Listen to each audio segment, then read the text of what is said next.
Bonjour à tous. Vous savez que dans la communauté, quand on rentre, on est postulant. Et un postulant, ça cherche un nouveau saint patron pour l'aider dans sa vie religieuse. Et pour vous, aujourd'hui, en exclusivité, un reportage sur cette expérience unique. Mais c'est génial tous ces saints! Saint François de Sales! Oh non, non, ça me représente pas.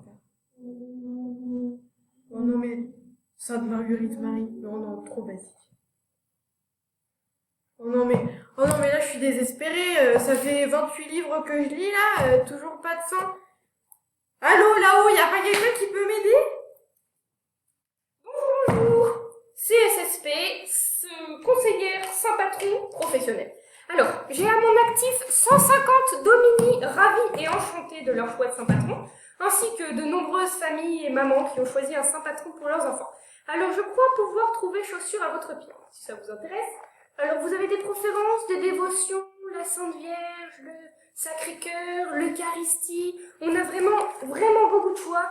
On va pousser un peu. Non, on va si les vieux garder, bouquin, si vous voulez. C'est important. On respecte les choix de nos clients. Alors, Moi, je voulais un saint.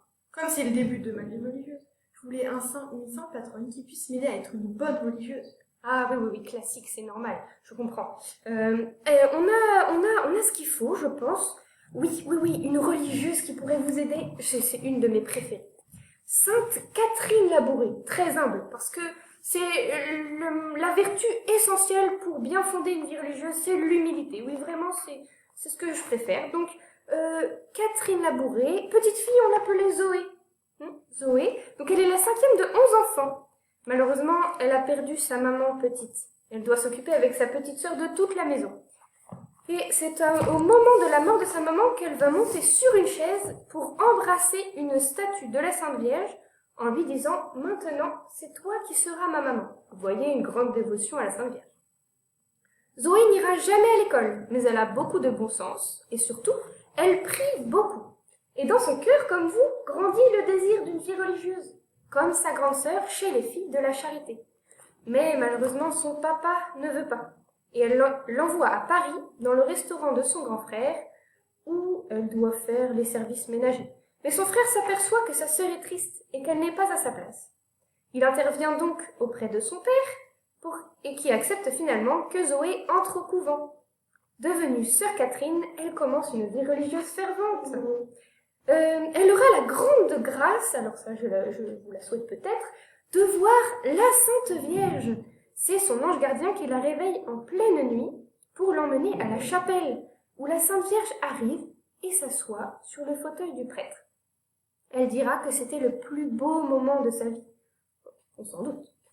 La Sainte Vierge lui a demandé de faire frapper la médaille miraculeuse que vous portez tous chez les dominiques.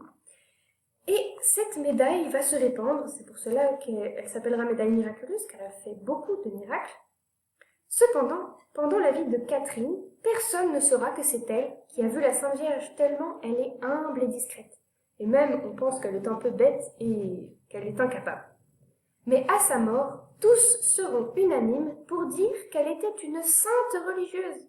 Et son corps est resté parfaitement conservé. On peut encore la voir à la chapelle de la rue du Bac, à Paris, là où elle a vu la Sainte Vierge. Alors, vous êtes bien gentil, hein. Mais on a déjà une sœur Marie-Catherine dans la communauté, donc c'est pas la peine. Je l'ai déjà donnée, cette sainte. Mais c'est sûr qu'en même temps, c'est une de mes préférées, alors...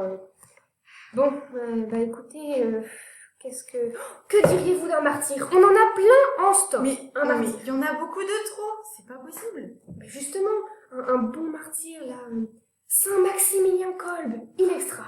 Alors, Saint Maximilien Kolbe, il est né en Pologne. La Pologne, c'est un beau pays qui a donné un autre saint, Saint Jean-Paul II, et tant d'autres saints, Saint Stanislas. Bref, notre Saint Maximilien, il est né dans une famille catholique, mais cet enfant était colérique et vraiment, il avait un sacré caractère. Sa maman, d'ailleurs, lui fera la réflexion « Mais mon enfant, que va-t-on faire de toi ?» Mais ce pauvre petit, cette réflexion l'a profondément touché. Et il est parti se cacher derrière une armoire, et il s'est mis à prier, en même temps que pleurer. Et dans sa prière, il a vu la Sainte Vierge, encore une fois la Sainte Vierge, qui lui a montré deux couronnes, l'une blanche et l'autre rouge. Et vous savez ce que la Sainte Vierge lui a demandé? Oui, d'en choisir une.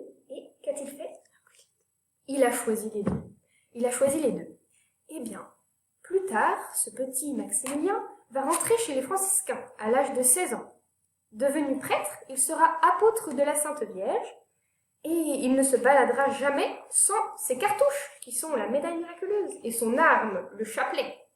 Il va aussi beaucoup répandre la dévotion à la Sainte Vierge par des journaux et par la Cité de l'Immaculée, qu'il ira même fonder au Japon, un grand missionnaire. Un grand missionnaire. Et malheureusement, malade, il devra rentrer en Pologne. Et c'est là qu'il sera arrêté, car c'est la Deuxième Guerre mondiale. Il sera conduit au camp d'Auschwitz, où il va montrer son héroïsme en prenant la place d'un père de famille qui était condamné au bunker de la faim, c'est-à-dire à mourir de faim, avec 9 autres hommes enfermés dans une pièce. Et là, il va montrer son courage en priant, en encourageant les autres. Et il va mourir la veille d'une très grande fête de la Sainte Vierge, le 14 août, la veille de l'Assomption. Et donc la Sainte Vierge le récompensera par ses 2 couronnes, celle du martyr de la charité, la rouge, et celle de la blancheur de la pureté. Un magnifique saint, n'est-ce pas? Oui, mais c'est toujours pareil. Il est super, vraiment, c'est vraiment un grand saint, mais il me représente pas. Moi, je voudrais un saint, ou un jeune, ou un évêque, ou un pape, qui me représente avec le même caractère que j'ai. Voilà, mais vous êtes bien compliqué, vous êtes un cas bien difficile. On peut pas avoir à la fois un pape, un évêque, un martyr, une religieuse. Il faut bien choisir. C'est votre travail, c'est votre travail. Oui, mais vous me compliquez bien la tâche, là. Je n'ai pas eu cas si difficile. D'habitude, mes propositions plaisent. À moins que... J'ai une idée. Eh bien, Sœur Toussaint!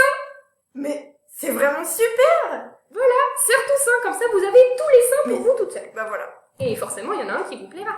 Ah, Sœur Toussaint, qu'est-ce que c'est une bonne idée. Mais, savez-vous, quel est le point commun entre tous les saints? Bah, ils aiment tous Jésus. Oui, ça c'est évident. Mais autre chose. Attendez. Ah! Je sais, ils sont tous morts. Oui, ils sont tous morts, mais comme tout le monde.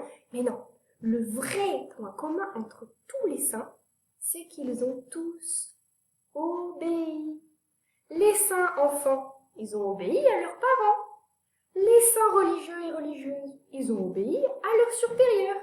Et tous les saints ont bien sûr obéi à la volonté de Dieu. Donc, Sœur Toussaint, vous savez ce qu'il vous reste à faire pour être une sainte Sœur Toussaint? Donc, si je veux être sainte Sœur Toussaint, il faut que j'obéisse. Merveilleux. Ça me donne une idée, ça. L'obéissance, c'est pas un super défi pour le mois de novembre, ça, par hasard? Donc, Sœur Toussaint, comment on obéit? Avec le sourire. Et sans râler. Sans murmurer. Et sans rouspéter. Promptement. Rapidement, efficacement. Donc, les enfants, ce mois-ci, on obéit. Alors, Sœur Toussaint, je pense que la personne qui a le plus obéi, la plus grande sainte de tous les saints, la maman de tous les saints, c'est bien sûr Notre-Dame-des-Neiges. Donc, je propose qu'on lui confie notre chemin de sainteté, notre mois de novembre, dans l'obéissance. Je vous salue Marie, pleine de grâce. Le Seigneur est avec vous. Vous êtes bénie entre toutes les femmes, et Jésus, le fruit de vos entrailles, est béni. Sainte Marie, Mère de Dieu, priez pour nous pauvres pécheurs, maintenant et à l'heure de notre mort. Amen. Notre-Dame-des-Neiges, priez pour nous. Au nom du Père et du Fils et du Saint-Esprit. Amen.